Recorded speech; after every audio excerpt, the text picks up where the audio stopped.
sourd qui n'entend rien du tout. Tu t'en fous de Dieu, tu te moques de sa Bible, mais un jour, tu couleras des larmes pour tout cela. Tu vas couler des larmes, tu vas...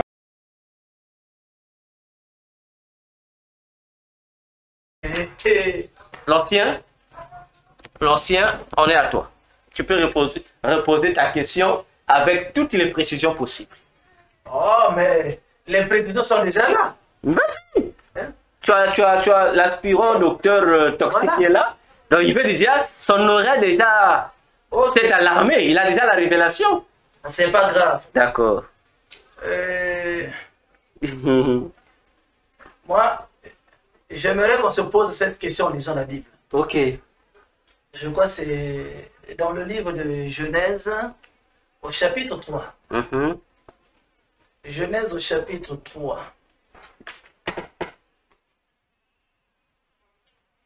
Ok. On peut lire? Oui, oui, oui. Le serpent était le plus rusé de tous les animaux des champs que l'Éternel Dieu avait fait. Il dit à la femme, Dieu a-t-il réellement dit, vous ne mangerez pas de tous les arbres du jardin?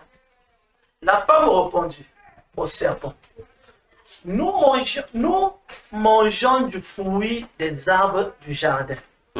Mais, quant au fruit de l'arbre qui est au milieu du jardin, Dieu a dit, vous n'en mangerez point. Oui. Et vous n'y toucherez point. De peur que vous mouriez. Alors le serpent dit à la femme, vous ne mourrez point. Mais Dieu sait que le jour où vous en mangerez, vos yeux s'ouvriront. Et que vous serez comme des dieux, connaissant le bien et le mal. La femme vit que l'arbre était bon à manger et agréable à la vue, et qu'il était précieux pour ouvrir l'intelligence. Elle prit de son fruit et en mangea. Elle en donna aussi à son mari qui était auprès d'elle, et il en mangea. Les yeux de l'un et de l'autre s'ouvrirent. Ils connurent qu'ils étaient nus, et ayant conçu des feuilles de figuier, ils s'en firent des ceintures. Alors, ils entendirent la voix de l'Éternel Dieu qui parcourait le jardin vers le soir. Et l'homme et sa femme se cachèrent loin de la face de l'Éternel Dieu, au milieu des arbres du jardin. Mais l'Éternel Dieu appela l'homme et lui dit, « Où es-tu » Il répondit, « J'ai entendu ta voix dans le jardin et j'ai eu peur, parce que je suis nu et je me suis caché. » L'Éternel Dieu dit, « Qui t'a appris que tu es nu? Est-ce que tu as mangé de l'arbre dont je t'avais défendu de manger? » L'homme répondit, « La femme que tu as mise auprès de moi m'a donné de l'arbre et j'en ai mangé. » L'Éternel Dieu dit à la femme, « Pourquoi as-tu fait cela? » La femme répondit, « Le serpent m'a séduite et j'en ai mangé. » L'Éternel Dieu dit au serpent, « Puisque tu as fait cela, tu seras maudit entre tous les bétails et entre tous les animaux des champs. Tu marcheras sur ton ventre et tu mangeras de la poussière tous les jours de ta vie. Je mettrai inimitié entre toi et la femme, entre ta postérité et la postérité et sa postérité.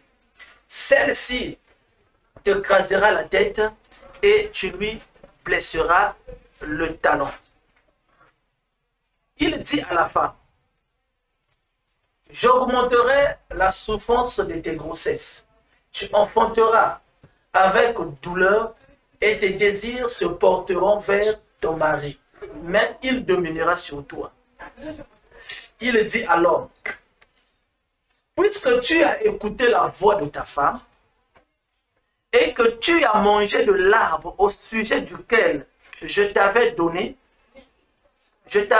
cet ordre, tu n'en mangeras point, le sol sera maudit à cause de toi. C'est à force du peine que tu tireras ta nourriture tous les jours de ta vie. Ok. Ma question. Pourquoi? Puisque ils étaient à trois. Il y a la femme, il y a le serpent qui était là, il y a la femme qui était là, et il y a l'homme qui était là.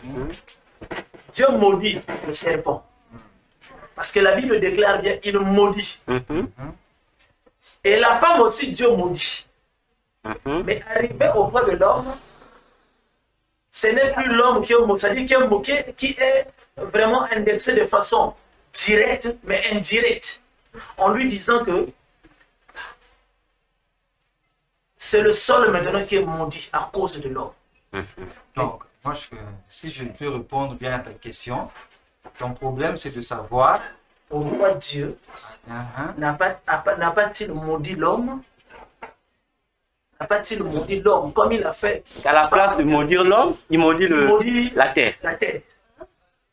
C'est ça la question. C'est ça la question. Mais moi, j'aimerais d'abord savoir, quand tu parles de la place de maudire la terre, quand tu dis que, puisqu'il y a trois acteurs qui sont là, quand tu dis Dieu n'a pas maudit l'homme, tu parles de l'homme en général ou de l'homme en particulier?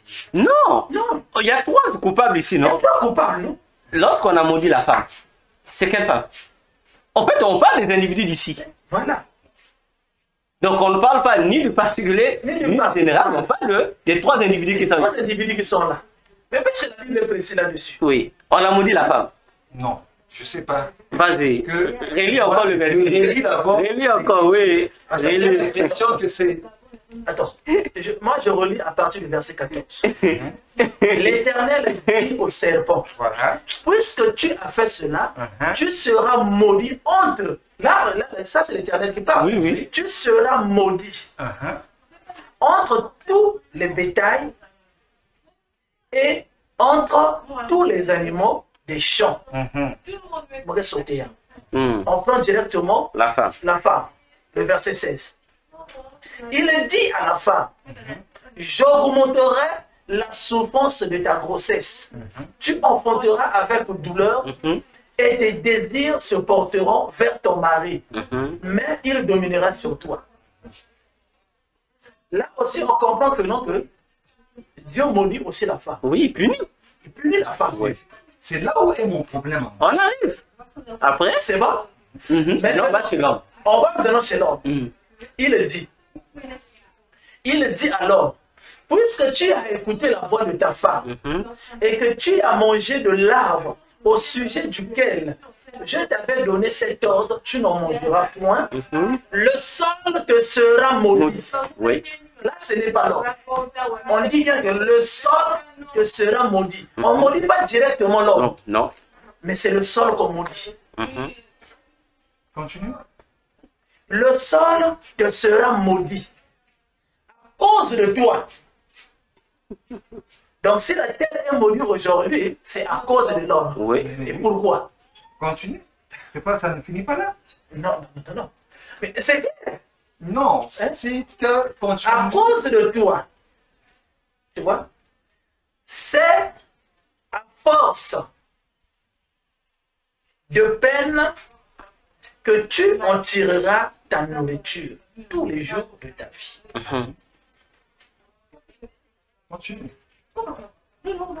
Il te produira des épines, des ronces, et tu mangeras de l'herbe des champs. Si on continue, voilà. Tu vois, jusqu'à ce que c'est à la sueur de ton front que... Au fait, le problème, c'est quoi?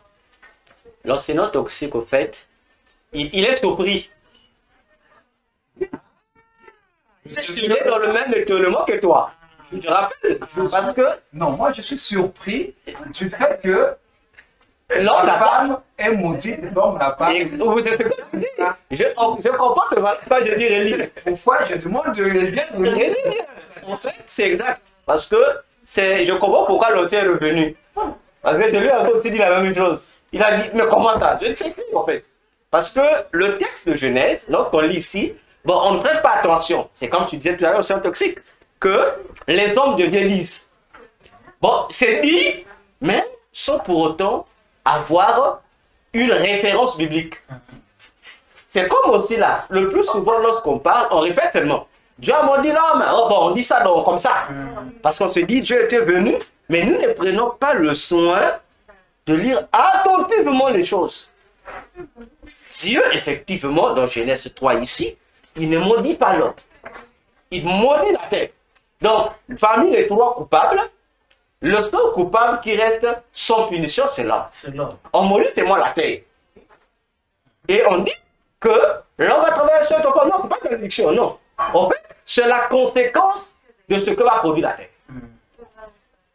La conséquence, on dit pas comme l'homme, toi, tu vas travailler. Mais dans la terre, la terre est maudite. Ça veut dire que les conséquences de la terre vont faire quoi? Vont te pousser à peiner. Bon, il y a un mot là-bas, hein, je vais corriger. Non, c'est traduit sueur. C'est pas sueur. En hébreu, c'est pas sueur. C'est pas sueur. Le mot hébreu qui est là, ça veut dire stress. C'est pas la sueur, c'est stress. Là, je comprends mieux le sens de ce que Dieu a dit. Là, c'est pas la sueur de ton front, comme on a sorti, il faut que tu dois transpirer. Non, c'est pas sueur. Le mot hébreu qui est là, c'est le mot stress. Enfin, tu comprends pourquoi stress? Ça veut dire que la terre va te prendre des épines, tu es stressé. Et le stress va faire que ça t'enlève l'appel à tranquillité. C'est pas la sueur. Non, bon, je sais pas pourquoi le traducteur traduit sueur. Voilà. Pourquoi Dieu ne maudit pas l'homme, il maudit l'animal, il maudit également la femme. Alors, ça, tu vas compléter. Là, il va l'expirer. Non. À la fin, il va répondre. Jusque-là, C'est ce que je dis. Tu vas arriver. Parce que Tu vas arriver. je suis d'abord dans l'écriture littérale. Exactement. On te laisse. Médite. J'ai dit, lorsque je vais finir de parler, là, tu vas voir la réponse. Et puis, tu vas ajouter. C'est simple. Ancien, prends ta Bible. La réponse, c'est pourquoi. Pourquoi on doit sanctionner? On sanctionne, c'est lui qui a commis. C'est lui qui a commis. Ok? Oui. On sanctionne, c'est lui qui a commis. D'accord. On va reprendre. On commence par qui? Le serpent. N'est-ce pas? On commence par le On serpent. commence par le serpent. Ok? Maintenant, allons chez l'homme. Donc, qu'est-ce que l'homme nous dit? On interroge l'homme. Quel est le chemin que l'homme va retracer à lui? La femme que tu as mise à mes côtés Ah, m'a donné on va chez la femme. le serpent m'a séduit. Ok? Donc, ça veut dire, l'auteur du problème commence par qui? Le serpent. Dieu commence par l'homme. Ok? Parce que le chemin va serpent, femme, l'homme. Maintenant, Dieu va commencer par l'auteur, qui est le serpent. Et vous allez remarquer un fait. On a interrogé l'homme. Mais comment? Qui? Ah, la femme. La femme. Mais comment? Qui? Le serpent. Mais attention, on n'a pas interrogé le serpent. Soit si vous avez fait cette remarque. Oui, on n'a pas interrogé. On n'a pas interrogé le serpent. Le serpent a déjà subi la Directement, la sanction est tombée. Pourquoi le terroriste a dit pour le serpent? Pourquoi tu as fait ça? Pourtant, le serpent était un serpent animal. Le serpent était un serpent animal. On l'interroge pas. C'est un serpent animal. Parce que, quoique le diable ait eu à s'infiltrer, à posséder le serpent, le pauvre animal, le serpent n'avait aucune responsabilité dans le jardin en tant que garant ou chef. La responsabilité de la chefferie n'avait été donnée que chez l'homme et chez la femme. C'est à eux qu'on a dit, vous allez dominer. Hein? C'est à eux qu'on a dit, gardez le jardin et cultiver le jardin. Alors, dans le jardin, en question, il n'y avait pas seulement la végétation, il y avait également les animaux. Et c'est l'homme qui a donné les noms aux animaux. Donc, l'instinct, c'était pas les animaux, mais Adam et Ève. Donc, on n'a pas le temps d'interroger le serpent. On vient interroger ceux à qui on avait confié la responsabilité de la gestion. En un mot, ce qu'on peut appeler aujourd'hui les sentinelles. c'est eux qu'on vient interroger. Le serpent est un animal pauvre. On dit, on ne t'interroge pas. Toi, tu n'as pas un mot à dire. On te frappe. Tu ne sais que tu vas donner. Tu n'en as pas. Dieu, c'est lui qui était dans le serpent. Parce qu'on sait que ce n'était pas le serpent. Hein? C'est pas un esprit. Or, cet esprit-là avait déjà sa condamnation depuis le ciel avant que la terre ne soit créée. Sa condamnation déjà du diable a été signée déjà. Donc il est déjà coupable, on n'avait pas besoin encore de prononcer le verdict. Son seul verdict, c'est d'attendre le jour où on va le juger pour qu'il subisse ses pénalités. Il est déjà condamné. Voilà pourquoi on n'interroge pas le serpent. Donc c'est déjà condamné, on n'interroge pas. C'est la femme. Parce que entre l'homme et la femme, c'est la femme qui était la première responsable du jardin. C'est elle qui était, on a fait ça dernièrement, la cheftaine de l'homme. C'est-à-dire, pour cheftaine, pas en tant que cheftaine, c'est-à-dire, elle était la force, la force supérieure qui devrait aider l'homme à gérer. Donc, qu'est-ce que c'est? On dit, comme tu as fait ça, on va augmenter la souffrance, on punit, on punit. Maintenant, on dit que c'est l'homme qu'on sorte, on maudit la terre. Mais c'est parce qu'en réalité, dans cette histoire, le bernu, c'est l'homme. En fait, parmi les deux responsables, la vraie fautive, c'était la femme. Parce que c'est elle qui était Genegedo Essay, c'est-à-dire une aide supérieure. C'est comme dans la maison. On a l'homme et la femme. On dit l'homme est le chef de la femme. Mais s'il y a faillite dans la maison, le coupable se transmet. On ne va pas accuser la femme. On va toujours dire ton mari. On va accuser le mari. Parce que c'est le mari qui est censé veiller. C'est le mari qui est la force, comment on appelle ça? La force supérieure. La force, ou la personne qui a entre les mains le bâton de commandement. Voilà pourquoi l'homme, on punit pas l'homme de manière directe. L'homme reste comme, comment on appelle ça? Comme mis à l'écart. Parce que la vraie gestionnaire du jardin, c'était la femme. C'est pourquoi le diable aussi avait compris ça. Il n'est pas passé par l'homme pour détruire. Il est passé par la femme pour détruire. Ok? Et même Timothée, non, vas-y. Et même là, puisque là même dans le verset 16, quand Dieu finit de parler à la femme, à la fin il vient dire, mais il dominera sur toi. On inverse le peuple. Donc c'est pour dire que la femme, c'était elle qui dominait dans le jardin. Exactement. D'ailleurs, même tout en jeunesse, la guerre spirituelle que nous parlons ne concerne pas l'homme. Ça concerne la femme et le serpent. Il y aura une inimitié entre qui et qui? Entre la postérité de la femme et la postérité du serpent. Mais Dieu devait bien dire. Il y aura une inimitié entre vos postérités.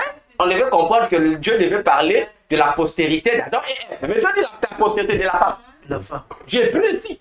La guerre entre la postérité de la femme et la postérité du serpent. Voyez-vous? Satan, dans son corps, il a été nommé le roi, le prince des démons. Ève, dans le jardin, elle a été nommée, comment on peut dire ça le mot, la force de l'homme. Donc c'est une guerre qui oppose deux responsables. Donc l'homme est un petit qui doit voir les grands degrés des affaires. L'homme doit être là. Il voit comment les deux grands sont en train de régler leurs problèmes. Vois-tu? 1 Corinthiens 2, le verset 14. 1 Corinthiens 2, verset 1 Corinthiens 2, verset 14 à 15. 1 Corinthiens 2, le verset 14 à 15. 14. Non, Timothée, excusez-moi. 1 Timothée 2, chapitre 2, le verset 14 à 15. La réponse se trouve là-bas. 2 Timothée. 1 Timothée, chapitre 2, le verset 14 à 15. On lui donne encore une réponse là-bas. 1 Timothée 2, 14 à 15, c'est ça? Oui, oui. Qu'est-ce que Paul dit? Et ce n'est pas Adam qui a été séduit. C'est la femme. Ah, vrai ou faux? Vrai. Ok. La femme, c'est la femme qui, séduite, s'est rendue coupable de transgression. Oui. Elle sera néanmoins sauvée en devenant mère si elle persévère avec modestie dans la foi, dans la charité et dans la sainteté. Ça ramène pas l'histoire de Genèse. Oui. On dit à la femme que c'est elle qui a été séduite. Et on lui dit, il y aura une guerre entre ta postérité. Pour dire, le sauver ici, c'est pas le sauver dans le salut. Non, c'est sauver ici, c'est dans le sens de récupérer son statut. Une femme ne peut que récupérer son statut de supérieur à l'homme lorsqu'elle est capable d'enfanter. Parce que lorsque la femme enfante un enfant, la femme est équilibrée. Elle récupère la place de son combat contre le prince de ce monde, contre le malin qui influence le monde entier. Pour que le monde puisse résister contre le diable, il faut que la femme mette au monde. Parce que les personnes qui vont résister contre lui, ce n'est pas les descendants de l'homme, mais c'est la postérité de la femme. C'est pourquoi il sera sauvé. Donc, sauver ici, ce n'est pas le sens, même en grec, ce n'est pas le sens d'avoir le salut en Jésus. Non. Sauver ici, c'est le sens de dire qu'elle va récupérer sa statut de responsable lorsqu'il y a un enfant. Parce que lorsqu'il y a un enfant, elle va faire quoi? Elle va reprendre la place que Dieu lui avait donnée auprès d'Adam. Elle va instruire l'enfant à mieux veiller sur le jardin. De sorte qu'il n'y ait plus désormais des serpents qui puissent rentrer pour tout gâcher. Donc jusqu'à l'homme, c'est pas l'homme qui a été séduit. Oui, parce que la cause vient de la femme. L'homme, c'est pas lui. L'homme n'a été que victime d'une séduction qui a commencé par quelqu'un d'autre. Voilà pourquoi vous allez remarquer un fait. Parce que lorsqu'on dit que la femme était supérieure à l'homme, ça crée des débats inutiles. Dieu aussi qui veut reconstruire l'humanité qui a été détruite. Qu'est-ce qu'il fait? Pourquoi Dieu n'a pas envoyé l'ange Gabriel auprès de Joseph? Pourtant, avec le papa, avec Jean-Baptiste, il est allé voir le monsieur dans sa maison. Mais il devait aussi faire la même chose avec Joseph. Pourquoi Dieu n'a pas envoyé d'ange à Joseph pour dire Joseph, voilà, ta femme, toi Joseph, tu vas mettre au monde? Non. On ne gère même pas la descendance de Joseph. Mais on va voir Marie, la fiancée d'autrui. Gabriel lui dit, tu vas enfanter un enfant ceci, qui sera appelé l'enfant du très beau, voilà. Donc le plan du salut n'est pas donné à Joseph, mais c'est donné à Marie. Attention, c'est donné à Marie. Donc Joseph ne reçoit que le rapport qui lui sera fait par sa fiancée. Ah Joseph, voilà, j'ai vu un ange de Dieu. Voilà, c'est pourquoi Joseph devait fuir. En voyant Marie grosse, Joseph a dit, mais ça c'est quoi ça? La Bible dit qu'il devait fuir. Pour éviter que Marie soit lapidée. Donc, il devait rompre les fiançailles en secret.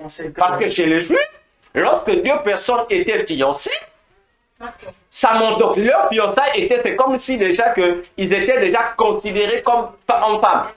Mais sans pourtant toucher à la sexualité, parce qu'une année après, dans les fiançailles duraient une année. Et à une année avant le mariage, il y avait une période, dans les une année de fiançailles, lorsque les procédures de mariage étaient entamées, où le beau-fils, c'est-à-dire le fiancé, devrait aller avec sa fiancée vivre chez sa belle famille. Pendant la période du mariage. Donc, si le mariage est fixé peut-être dans 5 mois, donc, avant les 5 mois-là, donc entre 2 ou 3 mois, dans ce mois de l'année en cours, le beau-fils devrait aller vivre chez son beau-père, c'est-à-dire chez les parents de sa femme. Et là, on leur donnait une chambre où les deux devaient vivre en tant que des mariés. Parce que dans quelques jours, ils devaient se marier. Voilà la logique du mariage. C'est pourquoi Adam avait dit, l'homme quittera son père et sa mère pour s'attacher à sa femme. Donc Adam devait quitter ses parents pour aller vivre chez son beau-père. C'est ça la logique du mariage. Et les Juifs ont respecté ce principe-là. Ils respectent ça, ce principe-là. Maintenant, si plus tard, vous avez décidé de quitter les beaux-parents pour aller, ça vous regarde. Mais au départ, ça commence là. Voilà, donc Joseph est comme Adam le jardin. Il subit seulement la représentation des grandes personnes. C'est pourquoi la Bible dit seulement le mot bienheureux. On n'a jamais dit, Gabriel n'a jamais dit ça à Joseph, que tu es le plus heureux des hommes. En Marie, on dit ça. Parmi toutes les femmes, là, tu as trouvé grâce. Mais on n'a jamais répété à Joseph. Mais pourtant, Joseph, c'était lui le descendant légal de David. Oui. Mais on ne gère pas. On vient gérer Marie, qui était légitimement lévite.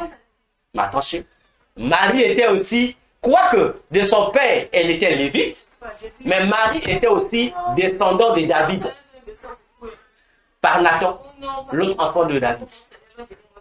Joseph est descendant de David par Salomon. Mais il y a le mélange, non, des mariages. Et le mélange de mariage. C'est pourquoi vous allez voir, il y a deux généalogies de Jésus, non?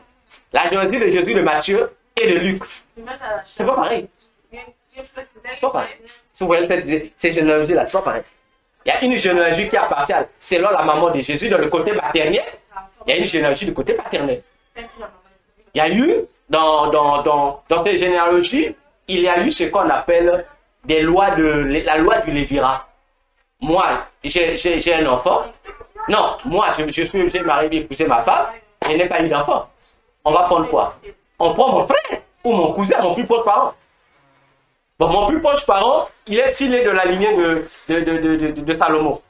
Il vient, c'est ma femme, il met au monde. En fait, il vient enceinter ma femme, mais leur enfant, la loi il leur a dit que c'est mon enfant. Voyez-vous?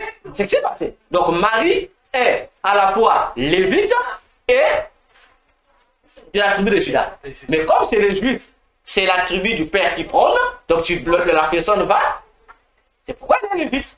Joseph est de la tribu de Juda.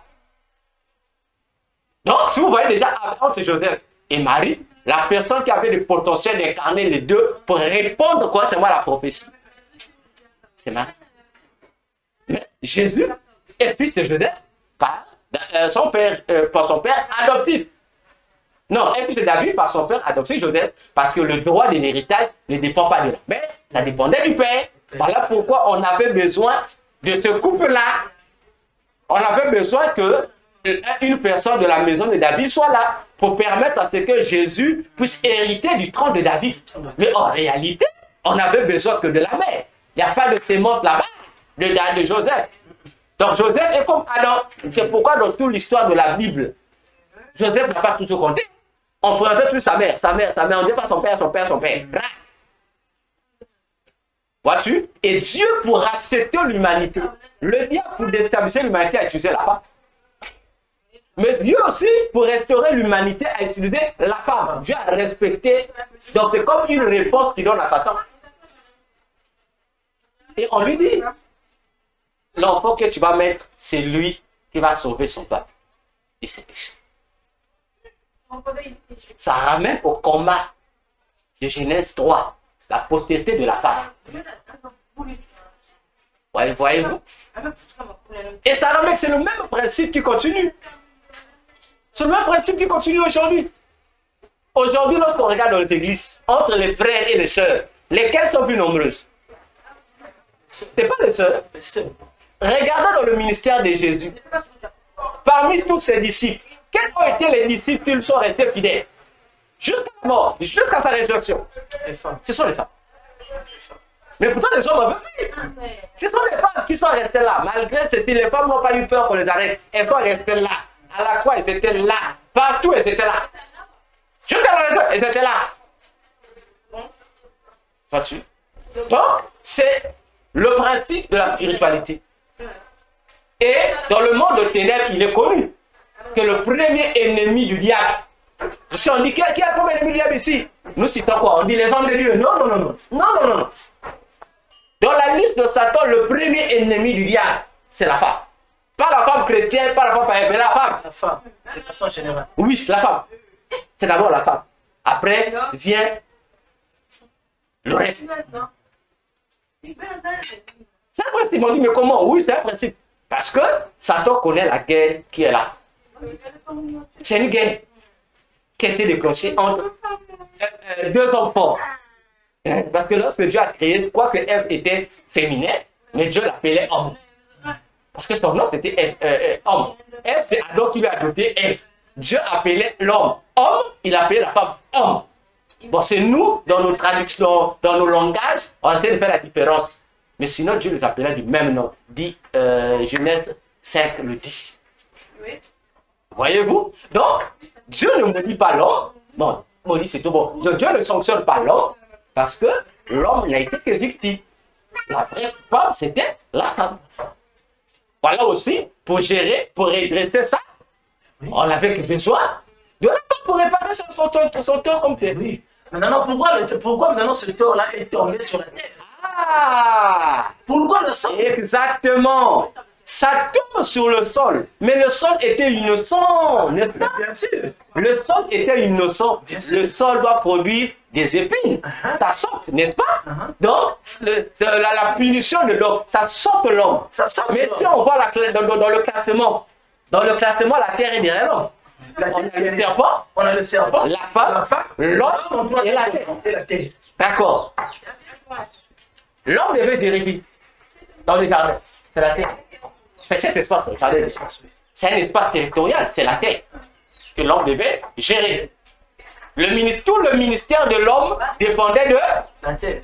Parce que c'est la terre qui devait payer, qui faisait de lui une sentinelle.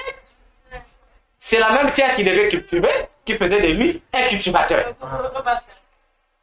N'est-ce pas? Mais en veillant sur la terre, il devait veiller sur quelque chose. Parce que cette terre contenait deux créatures. La végétation, responsabilité de cultiver, mais la surveillance, il surveillait quoi? Les animaux. Ok? Mais ça ne nous rappelle pas le ministère. La personne qui surveille la végétation, on l'appelle qui? L'agriculteur. La personne qui surveille les animaux, on l'appelle qui? Le berger. Exactement. Ah non? Dans les jardins. Donc il était à la fois agriculteur et berger. N'est-ce pas? Bien. Mais le travail de l'agriculteur, c'est quoi? C'est cultiver la terre. Il y a un terme biblique. La Bible représente tous les éléments de la terre par une seule plante. Une seule plante. Qui est nécessaire à la vie de l'homme? L'eau. Non. Dans son toxique. La plante qui symbolise toutes les plantes dans la Bible. Non, tu as mal dit. Il a un nom. Le blé. Le blé. Et c'est à partir du blé que le peuple juif fabriquait l'élément qui est leur nourriture de base qu'on appelle le pain. C'est pourquoi dans Matthieu 4, Jésus a dit au serpent, l'homme ne vivra non seulement Le pain. de pain. Mais de toute parole. Exactement. Parce que chez les juifs, le pain c'est leur aliment de base. Et leur pain est fabriqué à partir du blé. C'est pourquoi Jésus aussi parlait dans les signes du fin des fins des temps. Il a dit dans son église, on va avoir quoi? Deux plantes. Le blé et l'ivraie. Le blé et l'ivraie sont deux plantes qui se ressemblent. Mais c'est leur feuille qui fait la différence. Vois-tu? Donc, Adam avait la mission de faire quoi? En un mot, de gérer le blé, le pain. Ça nous ramène à quel ministère?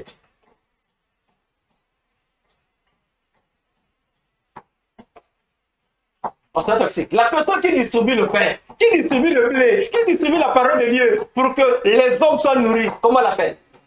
Non. Un prédicateur. Non. Le bon, je parle au terme de ministère. Un ministère. Je suis. Non. Un Pas pasteur. docteur. Non. Un évangéliste. Exactement. Mais c'est l'évangéliste qui distribue le pain pour que les gens mangent, non? C'est ça son travail, non? Il va appeler les gens à la conversion, c'est l'évangéliste. Ouais.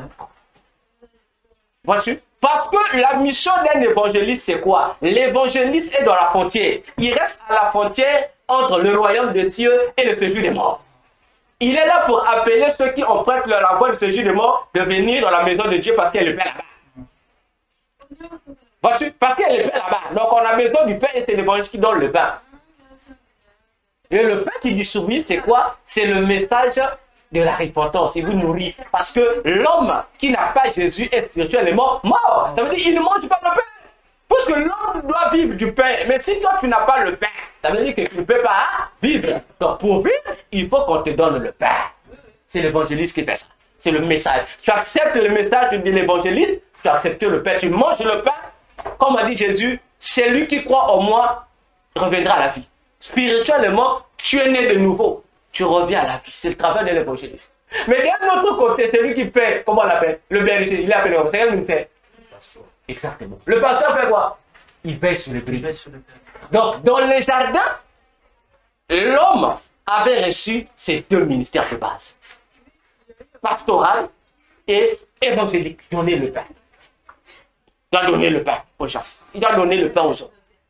C'est les deux ministères. Tu vas retrouver ça où? On va avoir ça quelque part. Où ça? Dans la maison de Joseph. Marie est lévite. Mais les travaux des lévites étaient de veiller sur les animaux. C'était la spécialité des sacrificateurs, de veiller sur les animaux. Mais le travail de Joseph, c'était quoi? Il était charpentier, n'est-ce pas? Mais on dit, il était charpentier, il appartenait à quelle ville? À la ville de Bethléem. Or, Bethléem veut dire quoi? La maison du Père. Donc, il était là, on dit, c'était sa maison là-bas, Bethléem. Donc, Joseph, il avait aussi un travail d'être boulanger. Hein? Parce que Bethléem, c'était sa ville. Donc, il était connu que dans cette ville-là, c'est la référence au avec le Père. Donc, on retrouve les deux identités ministérielles données à l'homme. On va retrouver ça dans cette maison-là. Vois-tu? Donc, on retrouve, il y a un évangéliste Joseph qui est là. On va retrouver à côté là-bas, il y a un pasteur Marie qui est là. Parce que du côté de Joseph, on a souvent besoin du pain. Le pain, il faut que le pain. Parce que celui qui doit être fils de David, il doit avoir l'identité du pain. Parce qu'il doit être le pain qui descend du ciel. Mais pour avoir le pain qui descend du ciel, tu dois te dire que tu viens de la maison de David. On dit, à Bethléem, oui. Parce que c'est là où tu vas conduire les gens. Là où il y a la maison du pain, là où il y a le pain. Mais si tu es du côté de Marie, du coup, le côté de Marie doit nous amener au côté de la sacrificature, où on doit voir les animaux. C'est pourquoi Jésus est appelé ceux qui gèrent le pain. On les appelle, ils ont un lion. Mais ceux qui gèrent les animaux, le sang, on les appelle les agneaux. Voilà pourquoi les deux titres lui sont conférés. Voilà pourquoi on parle de la maison de David. Rappelons-nous l'histoire de David. Lorsque les gens se battaient dans les champs, quelle était la mission de David? Il amenait la nourriture. Mais lorsqu'il livrait la nourriture, il repartait dans un endroit. Là où il repartait, son endroit c'était quoi? Gérer les animaux chez son père. Donc David incarnait les deux identités. C'est pourquoi il a fallu qu'il y ait deux parents qui appellent deux descendants de David pour recevoir le Messie. Alors, la terre qui doit contenir le ministère évangélique et le ministère pastoral, ça doit s'exercer au-dessus, n'est-ce pas? Mais ancien toxique, dis-moi, quel est le ministère qui gère le ministère là? On va retrouver maintenant l'identité de la terre. Le ministère qui doit gérer les autres ministères, c'est lequel? Qui est comme leur fondement, c'est lequel? J'ai même vendu la mèche. Selon la Bible, on dit que le fondement, c'est les apostoliques. Exactement. C'est pourquoi, avant que l'homme ne soit établi en Éden, l'Éden existait avant l'homme. Le jardin d'Éden existait avant l'homme. L'homme n'a pas été créé en Éden. Hors d'Éden, même la femme, hors d'Éden. On a d'abord créé le jardin. C'est ça l'apostolique. On met d'abord les apôtres. Les autres viennent. Mais lorsque l'homme pêche, hein, en général, lorsqu'il y a eu péché, on a regardé. La femme était venue. On dit, mais toi, la femme, tu étais venue faire quoi? Tu étais venu pour renforcer. Tu étais venu pour être ce que l'homme n'est pas. Parce qu'en toi, il y avait des capacités divines supérieures à celles de l'homme. Donc toi, la femme, tu devais être là pour surveiller l'homme. Donc si celui qui surveille s'appelle qui? Donne-moi son ministère parmi les 5 ministères. Quel est son travail? C'est lui qui voit ce que tout le monde ne peut pas voir. Exactement. La femme représentait le prophète. L'œil de Dieu qui doit veiller pour aider l'homme à bien faire, pour aider l'homme à bien faire. Donc on a quoi le ministère? On a la femme, prophète, la terre, apôtre, le travail à faire, le ministère à remplir par Adam. On a l'évangélique et le pastorat. Il reste quel ministère? Exactement. Non, il reste le doctorat. Vois-tu? Maintenant, le doctorat, on laisse ça qui. Réfléchissez, il faut en continuer. Retenez un autre, on va répondre sur la terre, non?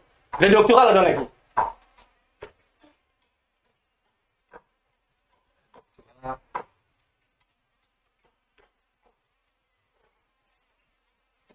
L'homme a dit à Dieu. à Dieu.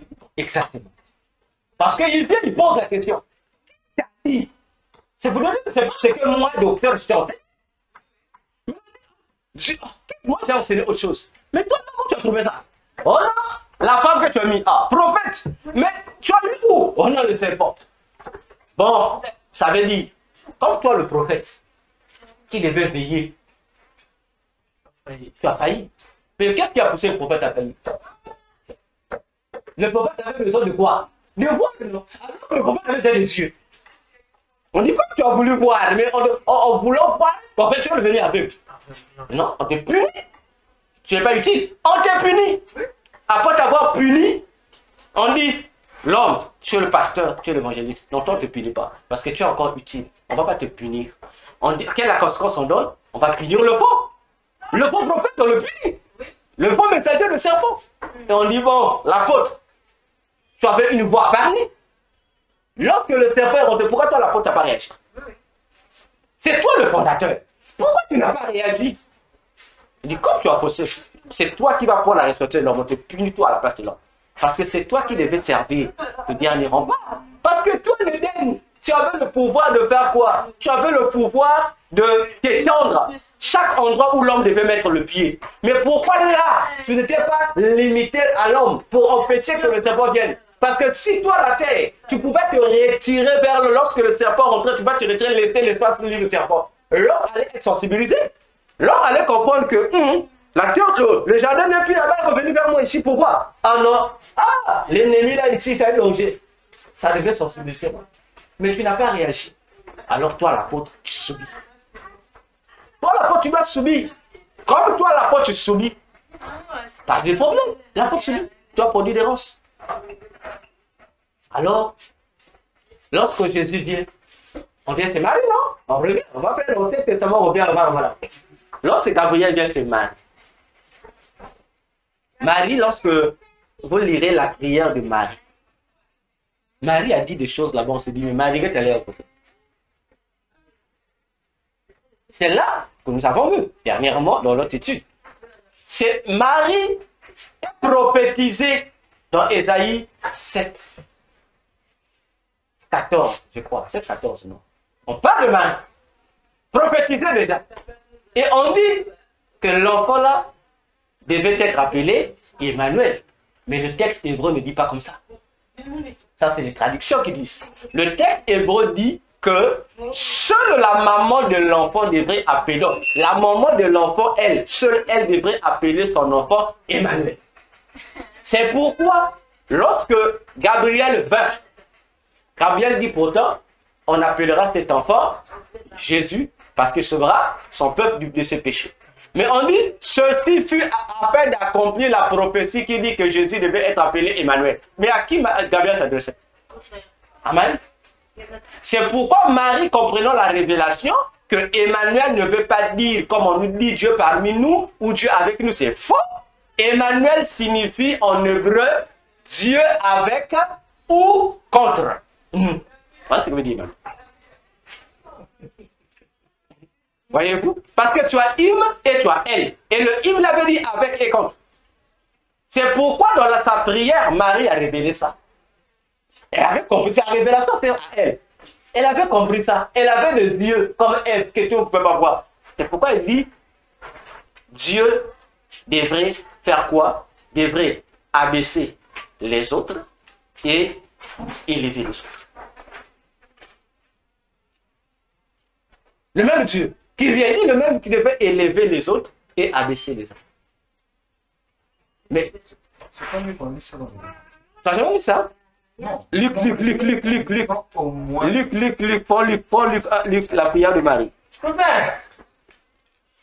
Prends Luc. Prends Luc. Après que l'ange Luc l'ait quitté. Après que l'ange l'ait quitté.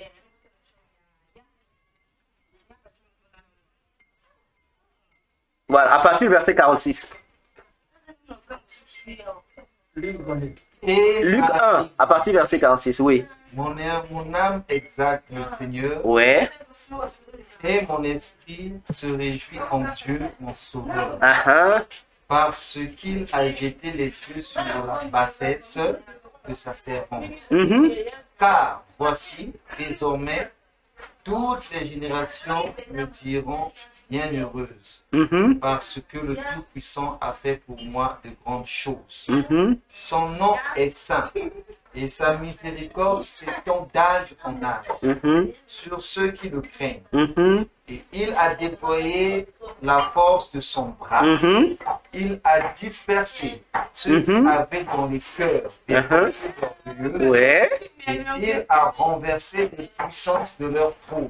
Et il a élevé aux âmes. Il a rassasié de bien les affamés. Et il a renvoyé les riches à vide. Il a couru Israël, son serviteur, et il s'est souvenu de sa miséricorde. Comme il l'avait dit à nos pères, envers Abraham et sa postérité pour toujours. C'est bon? Oui, on a compris. Il a dispersé ceux qui avaient. Oui. Que Le sang, on te dit. Il a renversé les puissants. Il a élevé. Voilà. Et il a élevé les âmes. Et cette prophétie, plutôt cette prière de Marie, sera expliquée encore par une autre personne qui a rencontré Jésus au temple. Le vieux. Siméon. Luc 2. À partir du verset 25. Et voici, il y avait à Jérusalem un homme appelé Siméon. Cet homme était juste et pieux. Il attendait la consolation d'Israël et l'Esprit Saint était sur lui. Il avait été divinement averti par le Saint-Esprit qu'il ne mourrait point avant d'avoir vu le Christ du Seigneur. Il vint au temple poussé par l'Esprit. Et comme les parents apportaient le petit enfant Jésus pour accomplir à son égard ce qu'ordonnait la loi, il le reçut dans ses bras. Bénit Dieu et dit, maintenant Seigneur, tu laisses ton serviteur s'en aller en paix selon ta parole. Car mes yeux ont vu ton salut. Salut que tu as préparé devant tous les peuples. La lumière pour éclairer les nations et gloire d'Israël ton peuple. Son père et sa mère étaient dans l'admiration des choses qu'on disait de lui. 34, vas-y. Siméon les bénit et dit à Marie, Ah, pas Joseph, hein? Ah, vas-y. voici cet enfant est destiné à emmener la chute et le relèvement de plusieurs en Israël et à devenir un signe qui provoquera la contradiction. Vas-y, 35. Et à toi-même une épée te transpercera l'âme afin que les pensées de beaucoup de cœurs soient dévoilées. Tu peux t'arrêter par là. Donc c'est une réponse à l'ennemi du jardin. C'est ce qui s'est passé au jardin là-bas. Il doit faire la même chose. Pourquoi? Parce que dans le jardin d'Éden, la séduction du diable a fait quoi? A abaissé celui qui était puissant, a élevé la personne qui était faible. C'est ce qui s'est passé. Et c'est ce qui fait que dans toutes les générations, les femmes ont été marginalisées. Bon, lorsqu'on revient là, il va faire quoi? Il va mettre comme on dit, la pendule à l'heure. Il remet les choses telles qu'elles étaient. Il remet l'équilibre du combat. Il remet le combat à sa place. Le combat revient. Il dit ok, je remets la femme à sa place. La femme reste à sa place. Alors, la terre souffre. La terre qui est l'apôtre souffre. Alors, comme c'est la terre qui souffre, mais la terre là qui est l'apôtre doit faire son travail. Jésus, lorsqu'il vient, pourtant, il commence le ministère avec les apôtres. Est-ce que vous savez que c'est lui Jésus qui les a appelés apôtres? C'est pas un titre, hein? C'est lui Jésus, lui-même qui leur a donné ce nom-là. Il dit que ce sont mes apôtres, c'est lui. Il a commencé avec les apôtres. Et dans le ministère des 12 apôtres, il n'y avait pas de femmes. Pourquoi? Mais parce que c'est la terre qui supportait Adam. Donc les apôtres reflétaient Adam, l'homme. Et les femmes sont venues plus tard. Il dit non, vous restez le noyau là, parce que c'est vous. le fondement qui doit remplacer. Et Paul dira encore dans Romains 12 que Jésus a établi premièrement de l'Église les apôtres. Et les apôtres sont, on les appelle les pères fondateurs. Ce sont les pères fondateurs. Même aussi, on reconnaît que leur nom figure parmi les fondements du ciel. Tu vois, ce sont les pères fondateurs. Et tout se passe où? Mais tout se passe avec le relèvement. La terre qui a été maudite, et on a promis que la terre aussi qui a été maudite physiquement aura sa rédemption quand? On dit le jour où Adam sera restauré. C'est-à-dire le jour où les fils de l'homme, c'est-à-dire les fils d'Adam, vont avoir la rédemption. C'est-à-dire pendant la période du renouvellement de toutes choses. Dieu dit qu'il va remettre la terre à son état de perfection. C'est d'abord une réalité physique, c'est une réalité spirituelle.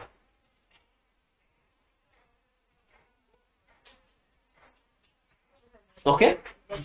La terre subit, mais parce que c'est elle la fondatrice. C'est elle qui était censée supporter le fondement. Et ça a instauré. C'est pourquoi la terre que nous marchons, sur laquelle nous marchons aujourd'hui, reste polluée éternellement. Ça reste pollué éternellement. C'est pourquoi aussi Jésus, on rentre dans le cadre spirituel, pour qu'il y ait la valorisation de la terre, pour que la terre ne cause plus de souffrance à l'homme. Il y a eu quelque chose qui s'est passé. Le jour où Jésus mourait sur la croix à Golgotha, le jour où il mourait à Golgotha, donc sous l'endroit où était la montagne de Golgotha, sur cet endroit-là, dans ces roches-là, en dessous là, il y avait l'arche de l'alliance qui était là. Son sang qui coulait là est rentré, c'est descendu jusqu'à l'intérieur. Est venu rentrer exactement là où il y avait le propitiatoire, hein, le propitiatoire, là où il semble. Et c'est un archéologue, Ron Wyatt, qui l'a découvert, je crois, en 1970 comme ça. Qui a découvert lorsqu'il a essayé de faire des découvertes par rapport sur la montagne, effectivement. Et ça ramène à ce que la Bible avait dit. Pourquoi il y a eu tremblement de terre? Et ça a créé, il a refait le chemin et il a trouvé des gouttes de sang. Il a pris les gouttes de sang. Il est revenu, je sais pas comment on l'appelle, en États-Unis, je pense, hein, en Amérique, je pense. En Canada, en Amérique, il y a un endroit là-bas, c'est comme des experts, vous appelez ça quoi? En matière de fiction de sang, là, des experts. Donc, c'est un centre, hein, on appelle un grand bâtiment, un centre comme ça, où c'est des spécialistes pour détecter les ADN des sangs, tout ça, ça vient de quelqu'un. Et c'est une structure qui appartient aux Juifs. Aux Juifs. Il l'a mené là-bas, il a pris le flacon, il l'a donné. Il dit, ah, moi je suis venu analyser en tant qu'archéologue, mais je veux savoir, le sang là appartient à qui? Ils ont analysé le sang. Ils ont analysé le sang. Et ils ont fait l'analyse du sang, bref, de l'ADN pour voir un peu les résultats. Mais les scientifiques juifs qui travaillent là-bas, ces experts ont été étonnés. On l'a appelé. On dit, mais monsieur, mais le sang que tu as mené là, c'est encore un sang vivant? On dit, c'est un sang vivant. On dit, mais c'est terrible. Parce que vu les années, le nombre d'années que ça a fait, ça n'est pas vivant, mais le sang est encore vivant. Le sang est vivant. Comment là? Et il dit, mais c'est qui est curieux ici? Il dit, ça qui? Il n'a pas dit. Il dit, pourquoi? Il dit, non, parce qu'il y a quelque chose de mystérieux ici, qui scientifiquement est impossible. Non seulement que le sang là est encore vivant. Il dit, l'ADN de la personne là détermine que la personne là. Il dit que détermine que la personne là, c'est une personne qui est née sans père. Quelle est cette personne qui est née de son père? Il dit, lorsque nous voyons, ça nous donne, on a les ADN que la personne avait une mère. Mais on a cherché pour comprendre les ADN peut-être de papa, ça passe pas. Ça passe pas, on trouve que les ADN de sa mère. Il dit, ça c'est quelle personne? Il dit, c'est qui? Et Ron Wright va dire, il dit, c'est le sang de celui que vous avez rejeté. C'est le sang de votre sauveur, de votre Messie, Jésus. Vois-tu? Donc, le phénomène qui s'est passé des physiques. Aujourd'hui, nos stores sont pourris. Pourquoi?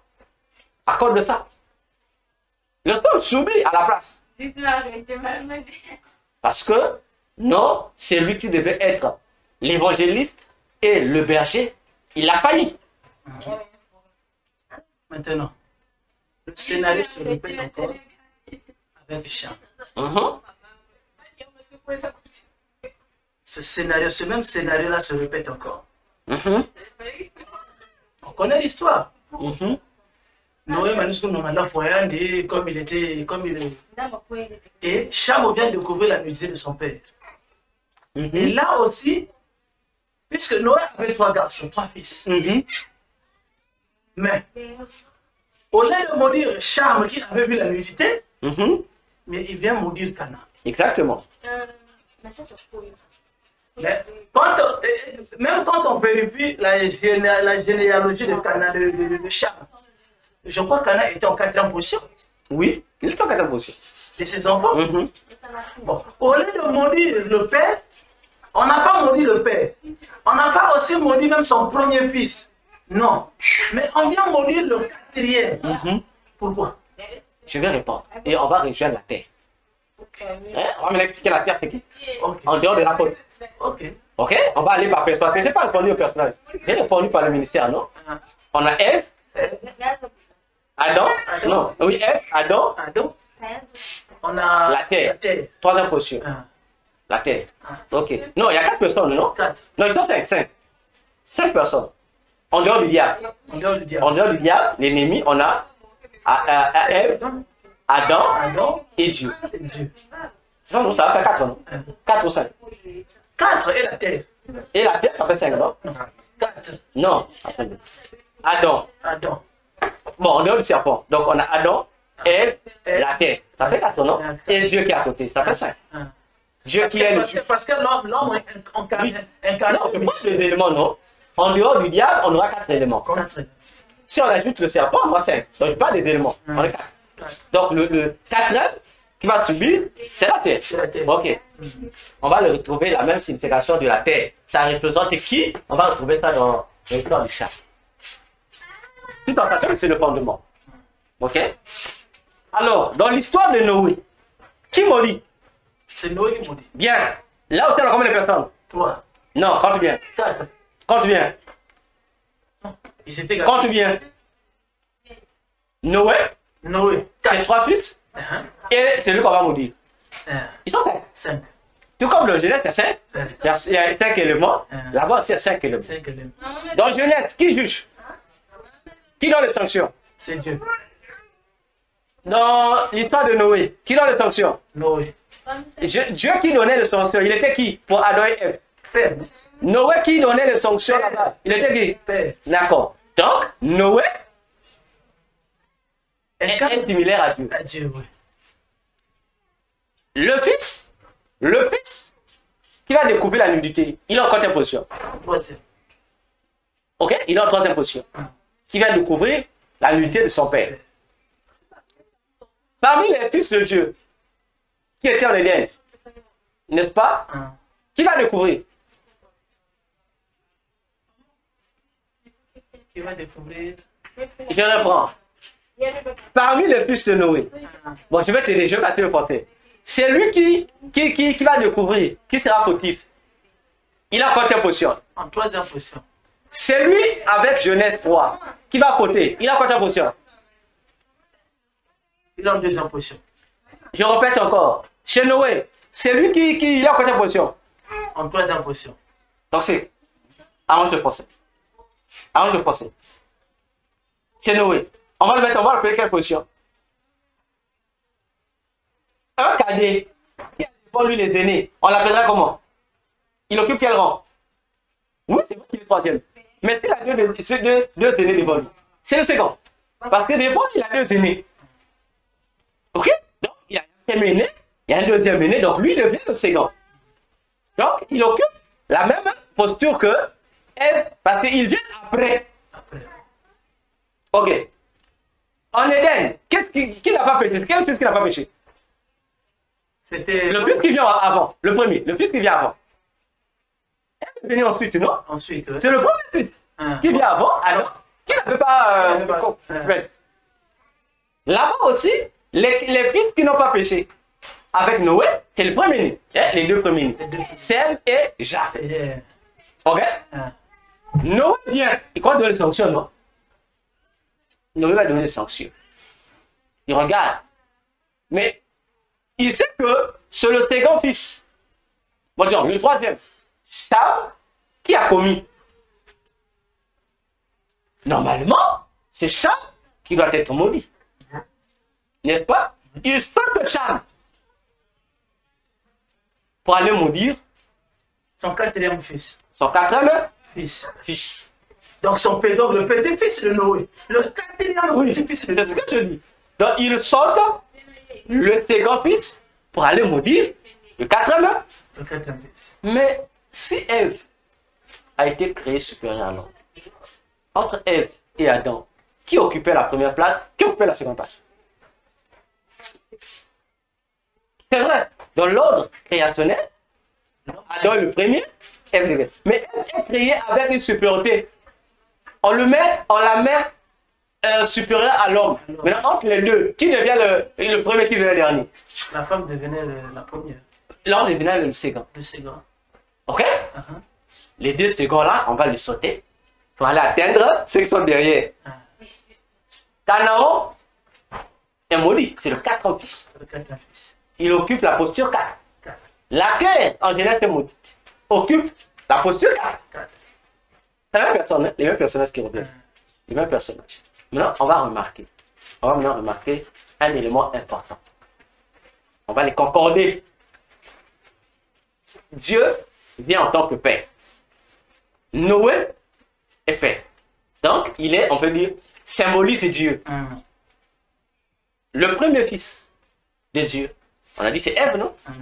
C'est à elle qu'on dit, pour être sauvée, elle doit être fertile. Elle doit avoir une postérité. Qui doit avoir une supériorité sur l'adversaire qui est le diable. C'est aux deux premiers fils que Noé va donner la bénédiction de la prospérité, d'être plus nombreux. On va donner à Sem, on va donner à Japheth. On dira que Japheth, les fils de Sem et de Japheth seront supérieurs aux enfants de Cham. Le non coupable. Faites le coupable, mais le coupable non déclaré coupable. Ok? Donc, l'homme nous symbolise Cham. Ok? Symbolise Cham. Alors, lorsqu'on va descendre, tu vois, on va descendre, on saute les enfants des autres. On va prendre son quatrième enfant. Mais le quatrième enfant qui est Canaan, la terre, moi? Maudite. Non, attends, Pierre, parle bien. Canaan, terre? Maudite. Maintenant, tu vas découvrir le secret. Maintenant, on nous dit quoi? Qu'est-ce qu'on nous dit? C'est le quatrième fils même. Mais la terre promise d'Israël, ça s'appelait comment? Canaan. Mais c'est le territoire de Canaan, non? Oui. C'est le territoire de l'individu maudit. Mais comment l'élément qui était maudit avant est devenu un lieu de bonheur plus tard?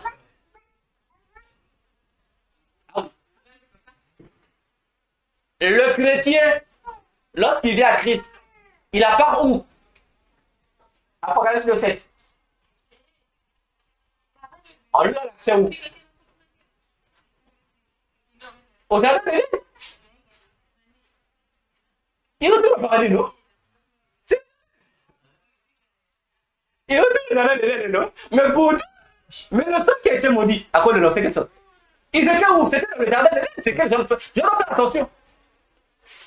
C'est le sol du jardin d'Éden. Ils étaient là dans l'Éden. C'est le sol du jardin. On dit pour Dieu, c'est le sol du jardin. Oui. Mais qu'est-ce que Dieu va faire? Quoi que Dieu détruit le sol de son propre jardin. Mais attention, le sol reste sacré. Malgré que le sol a été maudit, maudit plutôt, mais le sol reste protégé par les anges.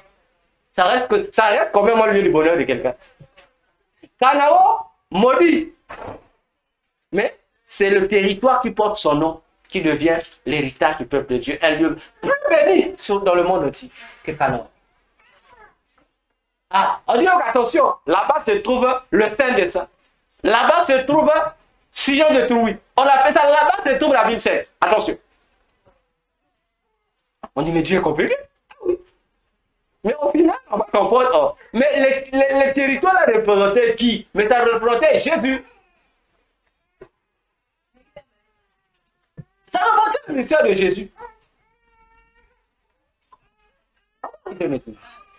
On a décortiqué l'écriture. La terre qui devait produire, on commence à l'Éden, qui devait produire des terrasses et autres pour que l'homme ne suisse plus en paix. N'est-ce pas? Bien. C'est qui?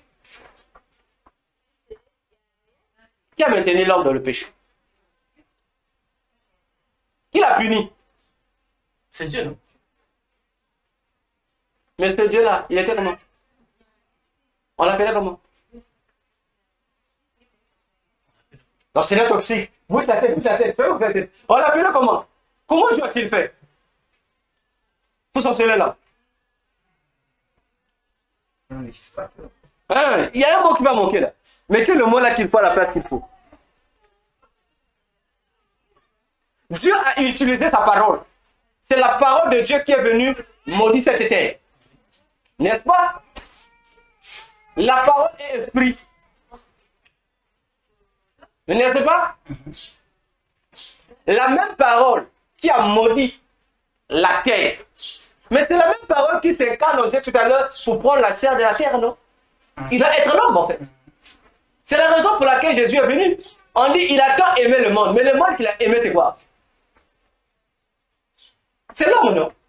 Mais l'homme est terre, non? L'homme est la poussière, l'homme c'est la terre. C'est la terre, oui. La même terre qui devait pénaliser l'homme, pour que l'homme souffre, l'homme puisse subir les stress, etc., etc., l'homme soit dans l'inquiétude. Mais au départ, c'est la terre qui devait le rendre. C'est ça les deux facettes d'Emmanuel. C'est ça Emmanuel. Toi, l'homme, on ne te punit pas. Tu es innocent. Mon on va punir la femme. Dieu sera contre la femme. Il sera avec l'homme pour lui donner une mesure d'assurance. Il dit oui, je vais te faire souffrir, mais ça sera momentané pour t'amener à prendre conscience. Et c'est ce que Jésus a fait. Il est législateur. C'est lui qui sanctionne l'homme. Il laisse l'homme dans cet état-là. Mais plus tard, qui vient élever l'homme en maison? C'est la même terre. La même terre qui a pénalisé l'homme, c'est la même terre qui l'a rendu heureux. C'est pourquoi Ésaïe 53 se prononce. Il n'avait rien fait. Mais il a accepté de porter notre sacrifice. Oh, mais comment ça? Il dit oui, nos péchés sont tombés sur lui. Il n'avait rien fait, il était innocent. Mais comme l'homme a péché, comme lui il était censé garder l'homme, c'est lui qui avait créé l'homme. C'est lui qui avait créé l'homme. Pourquoi? Il avait dit, faisons l'homme pour qu'il soit à notre image, notre ressemblance, pour qu'il gère comme nous. La terre, c'était la terre qui était la propriétaire de l'homme. En un mot, c'est la terre qui est la matrice de l'homme. De l'homme, oui. Alors, comme la terre fausse, comme on dit, lorsqu'un enfant commet, c'est le père qui paie. C'est pourquoi, comme c'est lui qui est la source de l'homme, comme l'on pêche, il subit. Il accepte pour ramener l'homme à son état initial. Il ramène l'homme, le même qui a rendu la vie de l'homme difficile. Le même qui a rendu la vie de la femme difficile. Il vient restaurer tel qu'il avait fait en Éden. Il vient remettre la femme à sa position. Il vient remettre l'homme à sa position.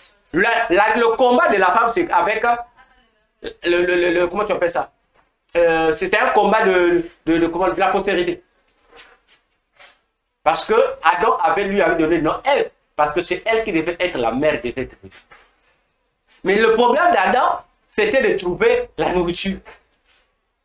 Jésus vient, il donne à Marie qui va substituer Ève et il doit chercher Adam. Qui va ressusciter, qui va être Adam, qui va représenter Adam. Qui va représenter Adam? Joseph? Il ramène le couple. Il ramène le couple. Mais tu vas remarquer une chose ancienne, c'est quoi? Adam n'avait pas veillé, non? Adam n'a pas veillé. La terre a produit des errances. Tu vas voir aussi que avec Jésus, qui doit redonner à la terre sa valeur pour qu'il soit enterré, c'est un Joseph qui veut trouver son cadavre. Joseph d'Arimathie. Personne ne lui avait commandé. Il est venu, un riche homme. Il a dit non, mais ça veut dire qu'il veillait. Lorsqu'on crucifiait Jésus, il était dans un coin, il surveillait. Il surveillait, il attendait. Mais il n'a même pas eu peur des paroles de Jésus. Dès qu'on descend le corps, il est revendiqué le corps, il dit donnez-moi ce corps-là. Et il va enterrer ça où? Dans sa propre tombe à lui, qu'il avait réservée. Il va y mettre Jésus là. Et c'est là-bas que ça va, le mystère de la résurrection aura lieu. Là-bas. Et Jésus ressuscite. On dit que le pouvoir d'errance est fini. L'errance d'Adam qui sortait, qui devait nuire à l'homme. Mais on va comprendre la parole en profondeur. Aucune personne ne va dire que lorsqu'il cultive, il a d'errance. Mais ça veut dire que tu es en train de faire l'agriculture, ça t'a produit des ronces. Les ronces, c'est un type de plante qui produit un peu des choses. Tu as déjà vu ça? D'ailleurs, on a vu dans toute la Bible que l'agriculture a continué, on n'a pas vu des ronces. Mais qu'est-ce que Dieu disait réellement? Les ronces, Dieu voyait quoi? C'est ce que David va prophétiser, expliquer dans Actes par les apôtres. Jésus était sous la terre, les liens de la mort ne l'ont pas arrêté. En fait, les ronces là, c'est ce que Jésus a même dit à Paul dans Acte 9, que tu ne vas pas résister contre les aiguillons de la mort. Donc lorsque Dieu disait la terre va produire, ça veut dire que la terre qui devait être un lieu de bonheur, à cause de ça, il y aura une porte. La terre qui t'a fait naître pour le bonheur, la même terre sera en même temps une porte pour ton malheur. C'est quoi? C'est le séjour de mort. Quand on dit tu es poussière. Mais c'est lui qui suit Jésus. Jésus a corrigé ça. Il dit non, il y a deux portes. La terre a maintenant deux portes. Non. Il dit la première porte pour le bonheur. J'ouvre. Et il prend cette porte-là de la terre conduit au bonheur. Il ramène ça à l'église. Là où il dit dans Matthieu 16 à 18 que les portes du séjour de mort ne pourront pas s'infiltrer dans mon église. Il change de lieu. Parce que lui, il a vécu l'errance de la terre. L'errance ne l'a pas pu le tenir. C'est pourquoi on nous dit, c'est lui qui est en Jésus. Même si tu meurs, tu vivras. Parce que la terre ne sera plus méchante pour toi. Parce que lorsque toi, tu seras jeté, la terre va seulement retenir un élément de toi. Mais ton toit sera envoyé au ciel. Mais ton corps reste sur la terre. Mais le jour où la terre va te restituer ton corps aussi.